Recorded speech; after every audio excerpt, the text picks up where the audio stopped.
চন্দ্রশেখর ভেঙ্কট রামান, যিনি বিশ্বব্যাপী সিভি রামান নামে পরিচিত, ছিলেন ভারতের এক মহান বিজ্ঞানী ও নোবেল পুরস্কার প্রাপ্ত পদার্থবিদ।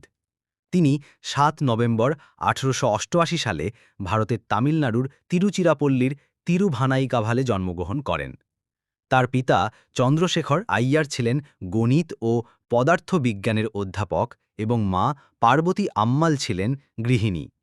ছোটবেলা থেকেই রামান ছিলেন অত্যন্ত কৌতূহলী ও মেধাবী। রামান ছোটবেলা থেকেই বিজ্ঞানের প্রতি আগ্রহী ছিলেন। তিনি খুব অল্প বয়সে প্রচুর বই পড়তেন এবং জটিল বিষয়ে বোঝার চেষ্টা করতেন।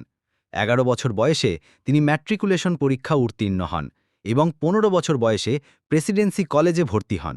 মাত্র ১৬ বছর বয়সে পদার্থবিদ্যায় অনার্স পাশ করেন। রামান প্রথমে সরকারি চাকরিতে যোগ দেন, ভারতের ফাইন্যান্স ডিপার্টমেন্টে।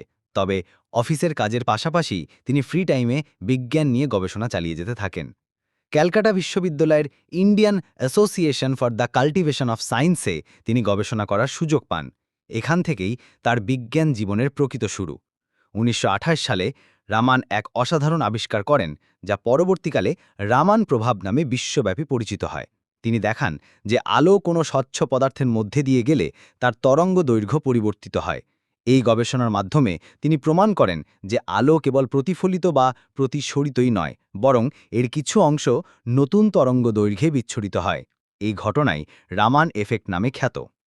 এই আবিষ্কারের জন্য ১৯৩০ সালে তিনি নোবেল পুরস্কার লাভ করেন এবং বিজ্ঞান ক্ষেত্রে নোবেল পাওয়া প্রথম ভারতীয় হিসেবে ইতিহাসে নাম লেখান। ১৯৩৩ সালে তিনি ব্যাঙ্গালোরে ইন্ডিয়ান ইনস্টিটিউট অব সায়েন্সের পরিচালক হন। ১৯৪৮ সালে প্রতিষ্ঠা করেন রামান রিসার্চ ইনস্টিটিউট। তিনি ভারতরত্ন সহ বহু আন্তর্জাতিক সম্মান লাভ করেন। সিভি রামান ছিলেন সহজ সরল জীবনযাপনের মানুষ। সঙ্গীত, প্রকৃতি এবং আলো নিয়ে তার গভীর ভালোবাসা ছিল। তিনি বলতেন, বিজ্ঞান হলো কেবল বইয়ের জ্ঞান নয়, বরং প্রকৃতিকে নিজ চোখে দেখা ও বোঝার চেষ্টা করা। ২১শে নভেম্বর ১৯৭০ সালে ব্যাঙ্গালোরে তিনি শেষ নিঃশ্বাস ত্যাগ করেন। মৃত্যুর আগের দিন পর্যন্তও তিনি গবেষণার সঙ্গে যুক্ত ছিলেন।